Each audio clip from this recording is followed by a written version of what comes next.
আসসালামুআলাইকুম রহমতুল্লাহি বারাকাতুহু আলহামদুলিল্লাহ ওয়াসসালাতু ওয়াসসালামু আলা রাসূলিল্লাহ ওয়া আলা আলিহি ওয়া সাহবিহি আজমাইন আম্মা বাদ। সম্মানিত তাওহীদপ্রিয় দ্বীনী ভাই বোনেরা, আমরা আজকে জানবো জাহান্নামের দরজাসমূহের সংখ্যা কত।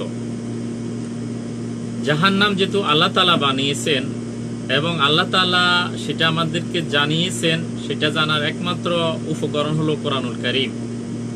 আল্লাহ তাআলা সেই কোরআনুল কারীমে সেই জাহান্নামের দরজা সম্পর্কে আমাদেরকে জানিয়ে দিয়েছেন।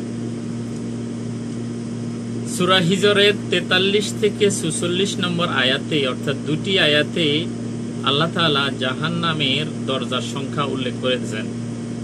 আল্লাহ তাআলা বলেন, তাদের সবার জন্য নির্ধারিত স্থান হচ্ছে জাহান্নাম। কাফের, মুনাফিক, পাপিষ্ঠদের জন্য নির্ধারিত স্থান হলো জাহান্নাম। আর এর 7টি দরজা রয়েছে। তাইলে জাহান্নামের 7টি দরজা রয়েছে, প্রত্যেক দরজার জন্য একটি পৃথক দল আছে। তাহলে সব জাহান্নামী কিন্তু এক দরজা দিয়ে প্রবেশ করবে না, তাদের স্তর অনুযায়ী সেরকম দরজা দিয়ে তাদেরকে প্রবেশ করানো হবে। কাউকে লাঞ্ছিত অবস্থায় প্রবেশ করানো হবে। লাঞ্ছিত অবস্থা তো সবাইকে প্রবেশ করানো হবে। কাউকে তাদের অপকর্মের কারণে তাদের উপর করে মুখের উপরে হেসড়িয়ে নেওয়া হবে, কারোকে আংটা লাগিয়ে টেনে হেসড়ে নেওয়া হবে। এরকম বিভিন্ন যে দরজাগুলো আছে, দরজাগুলার সেই মোতাবেক তাদের উপযুক্ত প্রতিদান দেওয়া হবে। সেরকম দরজা দিয়ে তাদেরকে জাহান্নামে নিক্ষেপ করা হবে। আল্লাহ তাআলা আমাদেরকে জাহান্নামের সকল প্রকার আযাব থেকে হেফাজত করুন। আমরা আপনার নিকট জাহান্নাম থেকে মুক্তি কামনা করছি। আল্লাহ তাআলা আমাদেরকে জাহান্নাম থেকে মুক্তি দান করুন। আমিন। আসসালামু আলাইকুম ওয়া রাহমাতুল্লাহি ওয়া বারাকাতুহু।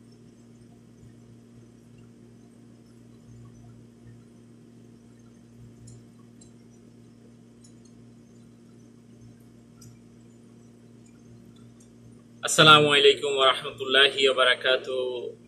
ইন্নাল হামদুলিল্লাহ ওয়াসসালাতু ওয়াসসালামু আলা রাসূলিল্লাহ ওয়া আলা আলিহি ওয়া সাহবিহি আজমাইন আম্মা বাদ। সম্মানিত তাওহীদপ্রিয় দ্বীনী ভাই বোনেরা, আমরা আজকে আরেকটি বিষয় জানবো, সেটা হলো জাহান্নামের দরজাসমূহ তার অধিবাসীর উপর কি বন্ধ থাকবে নাকি খোলা থাকবে। আল্লাহ তাআলা বলেন, ইন্নাহা আলাইহিম মুসাদাহ ফি আমাদিম মুমাদ্দাদাহ। অর্থাৎ এতে তাদেরকে ভেদে দেওয়া হবে লম্বা লম্বা খুঁটিতে। সূরা হুমাজা আয়াত নম্বর 8 এবং 9।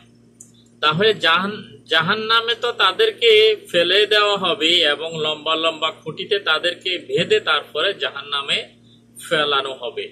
তাহলে কত ভয়ানক সে জাহান্নামের কষ্ট, জাহান্নামের শাস্তি। তো আমরা যদি দুনিয়াতে এই শাস্তি অনুধাবন না করি, তাহলে তো আমরা জাহান্নামের সেই কথা এবং কাজ থেকে বিরত থাকতে পারবো না। আল্লাহ তাআলা আমাদেরকে জাহান্নামের যাওয়ার কথা, কাজ থেকে দূরে থাকার তৌফিক দান করুন। আমিন। আল্লাহ তাআলা আরো বলেন, আলাইহিম নারুম মুসাদাহ। অর্থাৎ তারা অগ্নি বেষ্টিত, অগ্নি পরিবেষ্টিত অবস্থায় বন্দী থাকবে। সূরা বালাদ আয়াত নম্বর 20। তাহলে তারা বন্দী থাকবে কিসে? অগ্নি পরিবেষ্টিত। তাদের চারিদিকে আগুনের ফাসির থাকবে। সেই আগুনের ফাসিরের বেষ্টনের ভিতরে তাদের অবস্থান থাকবে। আর তারা তারপরে আবার কোথায় থাকবে? জাহান্নামের গর্তের ভিতরে থাকবে, আগুনের গর্তের ভিতরে থাকবে। আল্লাহ হেফাজত করুন। আল্লাহ আমাদেরকে, মুসলিম জাতিকে আল্লাহ তাআলা হেফাজত করুন। সকল প্রকার জাহান্নামের কথা, কাজ, কর্ম, আচার আচরণ থেকে আমাদের মুসলিম জাতিকে হেফাজত করুন। আমাদেরকে হেদায়েতের উপর অটল রাখুন। আমাদেরকে সঠিক হেদায়েত দান করুন। আমিন। আসসালামু আলাইকুম ওয়া রাহমাতুল্লাহি ওয়া বারাকাতুহু।